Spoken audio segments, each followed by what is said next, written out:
It's not going to function as a springboard into the thought realm. This is called in Shunel the phenomenal world. This is the phenomenal world. This is the noumenal world. Right? Phenomenal, the way things appear. You see, this is the whole world of appearance. The whole mental panorama of the mind is the realm of appearance. Now, notice what we're saying. We're saying that once there is an identification with this as the self, that means we have grasped what we think is real. We think we are in touch with a reality, our own reality.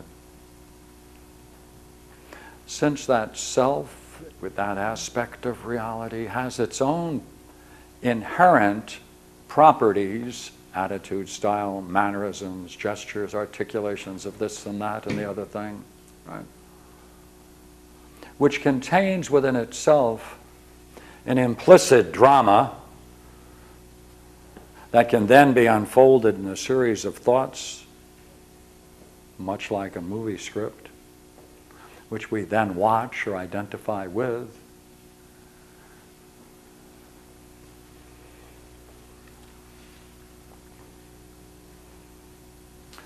What's missing? See, what's missing? What accounts for the difference between the two? You see, what's the difference between this and this moment of waking up?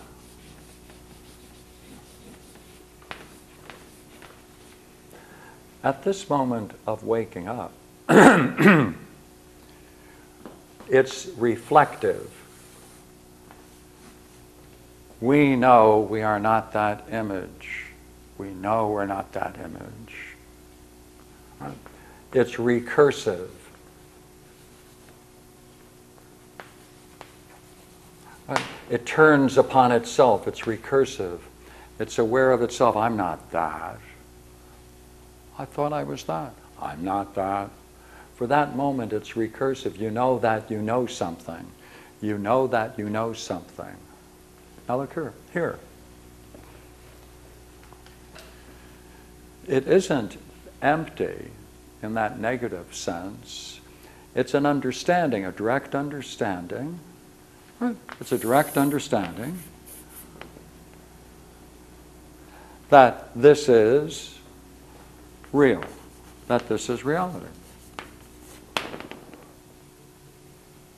In that moment, right, there is no image, idea, form of self. There is an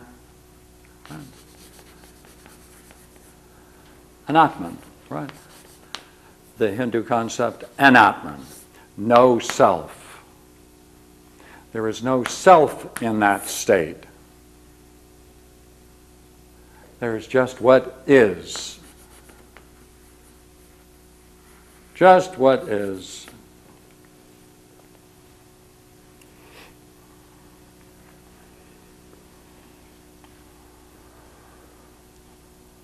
And there's an awareness that it is. See? There's an awareness that it is. It's not unconscious. It's awareness that it is. True. Huh? What do you know?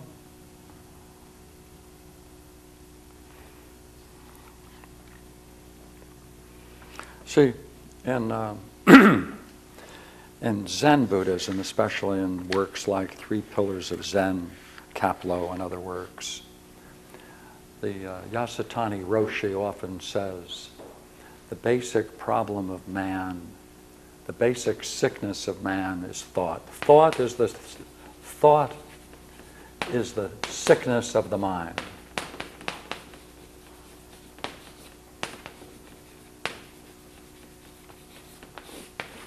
Well, thought is the sickness of that. It's a very nice bumper sticker.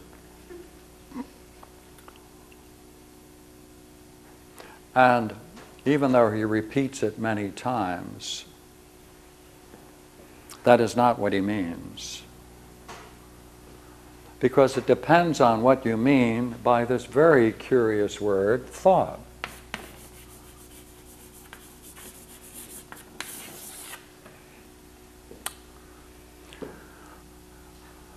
I could give you an example. If you're driving down the highway, there you go, driving down the highway, and you say to yourself, I'm kind of interested in knowing whether I can see something without recognizing what it is I see. And when I recognize what it is I see, I wonder whether I can keep from knowing what it is that I see. Oh, so you're driving down the road, right? It's one of my favorite games. And you're driving down the highway. What is how do you play it? You play it this way. You see. You have to keep your driving skills right at a nice level. See, nothing, no music, nothing. See. You're driving along, and you have your eyes open, right? And so you see the billboards, but you're not going to read them. Right? You're not going to read them because that would be a thought. So you're not going to read them. Now, can you see the sign without reading it? Yeah, no, yes, what? Well,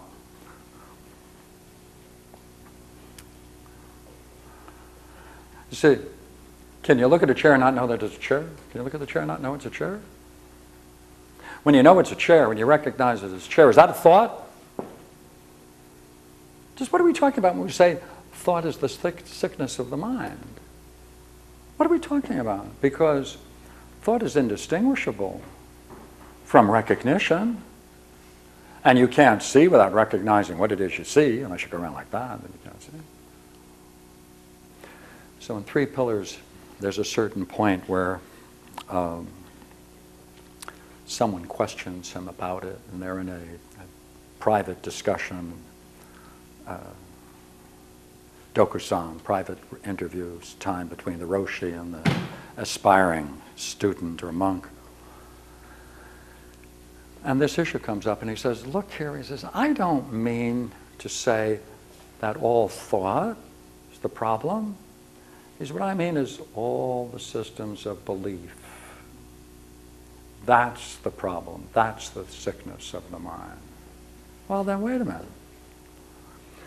Then it's not thought is the sickness of the mind, but belief. Belief. Because you, look here, would you not agree you would never drive with a Roshi and let him drive because he couldn't drive the car without recognizing other cars on the road? And that recognition is intimately bound up with seeing, recognizing, knowing. So you can't be against thought as thought. So Yasutani goes in this very interesting section, and he corrects this, and he says, this is what, he said, I don't mind thought. He said, thoughts just naturally come up. He said, if your mind is working, you have thoughts. He said, don't worry about those. They come and go. It's when you add to it belief. Well, he didn't expand on the word belief too much. He said a couple of more things. He said, belief is what men get caught into, you see. Conceptions they get caught into. See, but to get caught into is what we're talking about here. This is what we're talking about getting caught into.